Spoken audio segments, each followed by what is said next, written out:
সব অভিমান ভুলে আবারও এক হলো তেজ আর সুধা। হ্যাঁ বন্ধুরা, এমনটাই দেখা যাবে। তাই সম্পূর্ণ জানতে ভিডিওটিতে লাইক দিয়ে চ্যানেলটি সাবস্ক্রাইব করে দেখতে থাকুন। গল্পের শুরুতে দেখা যাবে সুধার আস্তে আস্তে জ্ঞান ফিরে আসে। তখন সুধা বলে, আমি কোথায়? কোথায় আমি? আপনি আমাকে কোথায় নিয়ে যাচ্ছেন? তখন তেজ বলে, কোথাও না, এই একটু আমরা ঘুরতে বেরিয়েছি। তখন সুধা বলে, আপনি আপনি কেন আমাকে নিয়ে কোথাও চলে যাচ্ছেন কেন? আপনি আবারও আবারও এই ভুলটা করছেন। আপনি আমার মেয়েকে কিডন্যাপ করেছিলেন।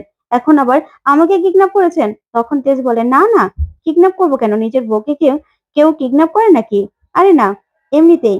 আপনি তেজ তেজ বলে এতটাই পাগল হয়ে গিয়েছিলেন না, তার জন্যই তো আমি আপনাকে নিয়ে ঘুরতে বেরিয়েছি। আমরা এমন একটা জায়গায় যাব না, যেখানে গেলে আপনি আপনি অনেক খুশি হবেন। তখনই সুধা বলে, না, আমি কোথাও যেতে চাই না আপনার সঙ্গে, কোথাও না। আমি এখনই এখনই গাড়ি থেকে নেমে যাব আমি। এই বলে সুধা জোরাজুরি করতে থাকে। তখন তেজ বলে, একদম না, একদম না, আমি জানি সুধা, তোমার সেই আগের অভ্যাসটা এখনো রয়ে গেছে। মা মেয়ের এত জেদ না। না, তুমি অযথায় চিৎকার করবে আর গাড়ি থেকে নামার চেষ্টা করবে, তো তার জন্য আমি ব্যবস্থা করে রেখেছি, বেঁধে রেখেছি তোমাকে। তখনই সুধা বলে, আপনি কি পাগল নাকি? আপনাকে আমি কতবার বলবো, আমি সুধা নই, আমি সুধা নই, আমি রুক্মিণী। আমাকে যেতে দিন, যেতে দিন আপনি আমাকে, আমার মেয়ে একা আছে। তখন তেজ বলে, না, তুমি না কোথাও যেতে পারবে না।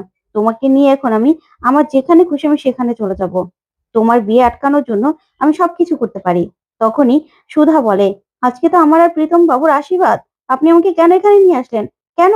তখন তেজ বলে, আসলে তুমি আমার জন্য এমনটাই পাগল হয়ে গিয়েছিলে না, তাই আমি তোমার কাছে ধরা দিতে বাধ্য হয়েছি। তখন সুধা বলে, আবার আপনি আমাকে ঠকালেন? আপনি মিথ্যে বলে আপনি এভাবে এখানে নিয়ে আসলেন। তাহলে আমাদের বাড়িতে গিয়ে যে কান্নাকাটি করলেন, তারপর বললেন নিজেকে শেষ করে দেবেন, সেই সবকিছু মিথ্যে ছিল, তাই তো? মিথ্যে ছিল, আপনার নাটক ছিল। আবারও নাটক করে আপনি আমাকে ঠকিয়েছেন। তখনই তেজ বলে, আমি তো জানি আমার সুধা কি করলে আমার কাছে ফিরে আসবে। তার জন্যই তো তার জন্যই তো আমি এসব করতে বাধ্য হয়েছি। তখনই সুধা জোরাজুরি করতে থাকে আর বলে, থামান, গাড়ি থামান, গাড়ি থামান আপনি। তখন তেজ বলে, দেখো সুধা, এরকম করবে না, তাহলে কিন্তু অ্যাক্সিডেন্ট করবে, গাড়িটা অ্যাক্সিডেন্ট করবে।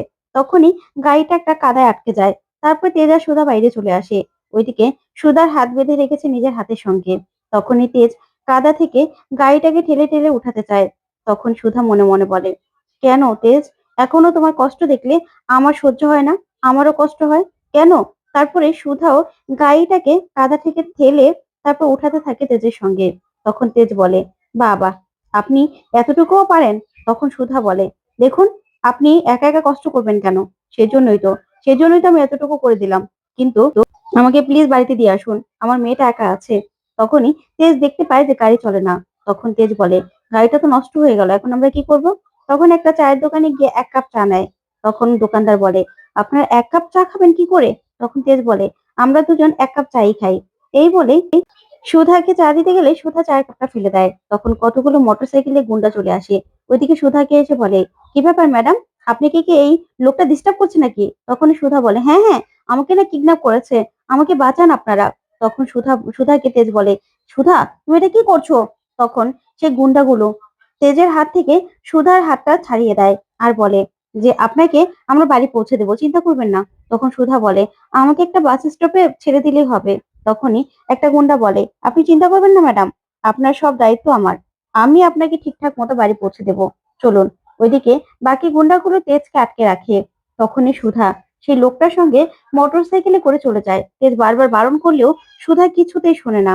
তারপর দেখা যাবে সুধা দেখতে পায় যে একটা নির্জন জায়গায় নিয়ে যাচ্ছে সুধাকে। তখন সুধা মোটর সাইকেল থেকে লাফ দিলেই গুন্ডাটা বলে, কি ম্যাডাম, কোথাও পালাতে পারবেন না, আপনাকে আমরা বলেছি তো ঠিকঠাক মতো যত্ন করে বাড়িতে পৌঁছে দেবো, আপনি এরকম কেন করছেন? তখন বাকি গুন্ডাগুলো সেখানে চলে আসে আর এসে সুধাকে আটকায় আর বলে, আপনি কোথাও যেতে পারবেন না ম্যাডাম, এখন আপনাকে আমরা খুব আগলে রাখবো, খুব যত্ন করব। তখন সুধা হাত জোর করে বলে, আমাদেরকে ছেড়ে দিন, আমাকে ছেড়ে দিন, তেজ কোথায় তুমি? তখনই তেজ সেখানে চলে আসে। আর তখন সুধা তেজকে দেখে বলে, তেজ। তারপরেই তেজ বলে, এ কি, আপনাকে তো গাড়িতে উঠিয়ে নিয়ে যাচ্ছিল, তাহলে যান না। নাও নাও ভাই, তোমাদের জিনিস, আমি আর আটকাবো না, কারণ উনি তো আর আমার বউ না যে ওনাকে আমি বাঁচাবো। তখনই সুধা বলে, তেজ, আপনি আমাকে এভাবে এভাবে ওদের হাতে তুলে দিতে পারেন না। তখন তেজ বলে, কেন? আপনি তো আমার বউ না, তাহলে আপনাকে আমি কেন বাঁচাবো? আপনার জন্য কেন ওদের সঙ্গে আমি ফাইট করব? তখনই গুন্ডাগুলো খুশি হয়ে যায় আর বলে, সত্যি আপনি আটকাবেন না? তখন তেজ বলে, না না। তখন গুন্ডাগুলো বলে, সত্যি আপনাকে দেখে না খুব খুশি হয়ে গেলাম। আপনি একমাত্র মানুষ যে এইভাবে আমাদের সঙ্গে মারামারি না করে চলে যাচ্ছেন। তখনই সুধাকে নিয়ে টানাটানি করলে তেজ সেখানে আবার চলে আসে। গুন্ডাগুলোকে ইচ্ছে মতো মারে। মেরেই গুন্ডাগুলোকে তাড়িয়ে দেয়। ওইদিকে সুধাকে সুধাকে কাছে টেনে নেয়। তখন সুধা বলে, "এখন এখন কি করব? আপনি তো এখানে আমাকে নিয়ে আসলেন। এখন আমাকে বাড়িতে পৌঁছে দেবেন।" তখন তেজ বলে, "একদম মা যেমন মেয়েও তেমন। মাও যেমন আমার উপর খবরদারি করছে, মেয়েও তেমন আমার উপর খবরদারি করছিল।" ওইদিকে দেখা যাবে তোরই খুব অস্থির হয়ে যায় আর বলে, "আচ্ছা, আমার মাম্মাম কোথায়? মাম্মাম আর হিরো আঙ্কেল কোথায় চলে গেল?" তখনই ঝিনুক বলে, "হিরো আঙ্কেল? মানে জামাইবাবু? না, চলে আসবে। তোরিমা, তোমার মাম্মামকে ঠিক খুঁজে পাওয়া যাবে। পুলিশ চেষ্টা করছে তো, তুমি চিন্তা করো না।" তখনই দেখা যাবে সুধার কাকিমা চলে আসে আর এসেই বলে, "আচ্ছা, এখানে কি ওদেরকে জায়গা দেওয়া দরকার ছিল? এই আপদটাকে এখানে জায়গা দিয়ে আবারও সে পুরনো আপদ টেনে নেওয়া হয়েছে। ওরা আমাদের কে? যে ওদের জন্য আমরা এরকম বিপদে পড়বো?" তখনই সুধার মা বলে, "দিদি, এটা কোনো কথা বললে? ওরা কে মানে? ওরাই তো আমাদের সবকিছু। আর তাছাড়া এতটুকু একটা মেয়ে, ওর মাকে খুঁজছে। তুমি এই কথাগুলো বলতে পারলে?" তখনই দেখা যাবে তোরই সুধার কাকিমাকে গিয়ে বলে, "আচ্ছা রাগী দিদা, আমি তোমাদের কেউ হই না, না?" তখনই সুধার কাকিমা বলে, "না গো, তুমি আমাদের কেউ হও না। বুঝতে পেরেছো? তোমরা এবারে কেউ না।" তখনই সুধার মা বলে, "দিদি, এরকম ভাবে একদম কথা বলবে না।" তখনই তরি খুব রেগে যায়। তারপরে তরিকে সুধার কাকিমা বলে, "দেখো, তোমাকে না তোমার মাম্মাম ভালোবাসে না। ভালোবাসলে কি আবার বিয়ের পিঁড়িতে বসতে পারতো? বিয়ে করতে রাজি হতে পারতো?" তখন তরি বলে, "না, আমার মাম্মাম আমাকে খুব ভালোবাসে।" তারপরে সুধার কাকিমা বলে, "না, তোমার মাম্মামের জন্য কম সমস্যায় তো আমরা পড়িনি। আর এখনো আবার সমস্যা পড়তে হচ্ছে। তোমার মাম্মাম কিনা সিঙ্গেল মাদার। তাহলে এখন আবার বিয়ের পিঁড়িতে বসতে পারতো?"